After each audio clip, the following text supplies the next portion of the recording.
That night, the town was quieter than usual. Past midnight, even the distant hum of traffic was gone. 12-year-old Evan woke suddenly, his heart racing for no clear reason. The air in his room felt colder, heavier. From outside his window, he thought he heard his name, soft, almost loving. Evan sat up and stared into the darkness beyond the glass. The street was empty. Still, something inside him insisted he go outside. His parents were asleep. Evan slipped on his shoes and opened the front door as quietly as he could. When it closed behind him, the sound echoed unnaturally loud, yet nothing stirred. Outside, the air smelled wrong, wet asphalt mixed with rusted metal. The street looked longer than it should have been, stretching into the distance. When Evan glanced back, his house already seemed farther away than before. He began to walk. With every step, he heard another step, perfectly timed with his own. When he stopped, the sound stopped. When he turned around, there was no one there. Street lights flickered overhead. Then Evan saw a boy standing across the road. The figure didn't move. The face was hidden in shadow. Evan slowed down. The distance between them didn't change, as if the street itself was stretching. He tried to speak, but no sound came out. A whisper drifted through the air, low and slow. "Don't turn back." The voice didn't belong to the boy. It felt like the street itself was speaking. Lights turned on and off inside nearby houses.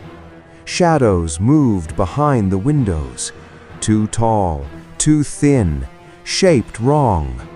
Evan tried to run, but his legs felt heavy, as if the ground were pulling him down. Breathing became difficult. When he looked again, the boy was closer. The boy lifted his head. It was Evan's face staring back at him, but empty. The eyes were hollow, dark, endless. The mouth opened and spoke in a flat voice. "You came out. Now it's your turn." Every streetlight went out at once.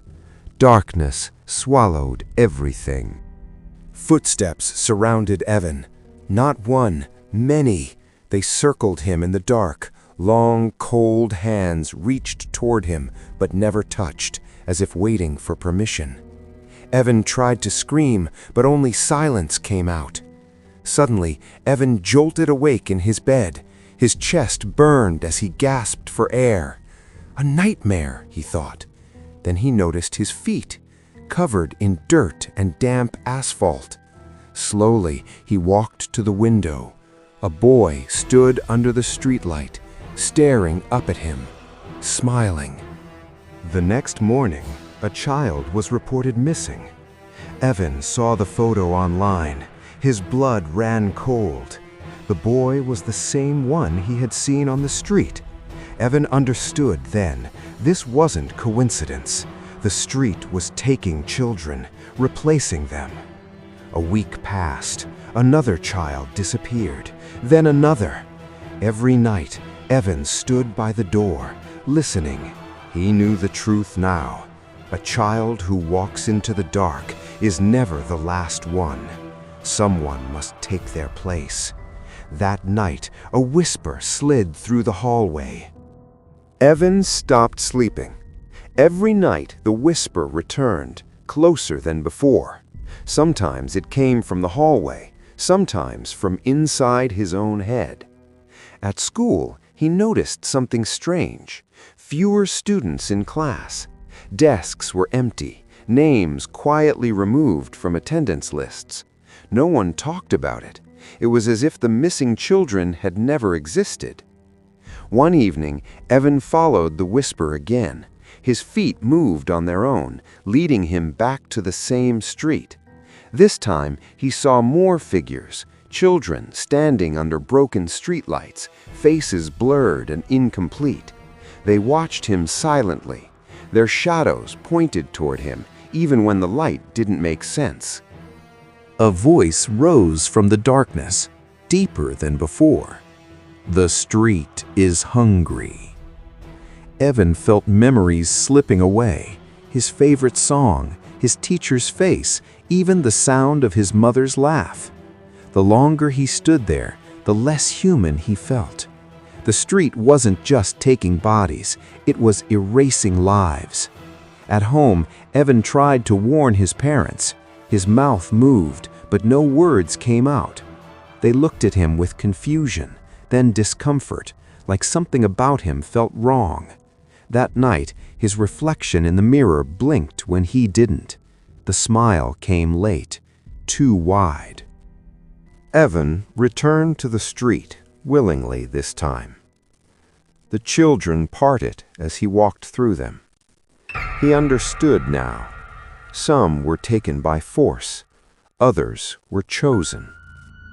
The street bent around him, shaping itself to his fear. The air pulsed like a living thing. At the center of the street stood a tall figure made of darkness and lightless faces. It leaned down and whispered, "One must remain to guide the others." Evan felt something snap inside him. Fear faded, cold calm replaced it. He nodded. Days passed. Evan still went to school, still smiled. But at night, children heard footsteps outside their homes. A boy stood under the streetlight, watching, waiting. His eyes were empty now, but his face was familiar. A new child stepped into the dark, then another. Each time, Evan felt stronger, more complete. The street grew longer, wider, stretching beyond the town, beyond memory. The shadows followed him like loyal dogs. One night, Evan looked into a window and saw his parents inside, older, tired, hollow-eyed.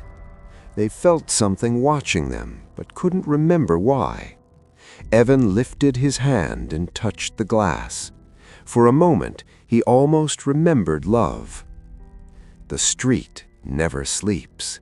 It only waits. And when a child hears their name whispered softly in the dark, Evan is already there, smiling, guiding them forward. Because the boy who stepped into the dark was never meant to return, only to be replaced. Years passed, though time meant nothing on the street anymore. Towns changed, roads were rebuilt, but the dark street remained, hiding between places, appearing only when it was hungry. One night, Evan stood alone beneath a single flickering light. The whispers were gone. No footsteps followed him. No children waited in the shadows. The street was full. For the first time, Evan felt something new, emptiness. He looked down at his hands. They were no longer his. They were made of shadow and memory, stitched together from the lives that had disappeared. He tried to remember his own face, his real name, his first fear. Nothing came back. The street had finished using him. The light above shattered. Darkness rushed in, swallowing the street, the whispers, and Evan himself. There was no scream, no ending anyone could hear. The next morning, a different town woke up. A child stood at the edge of a quiet road, listening. A whisper spoke softly, "Step closer," and the street began again. The end.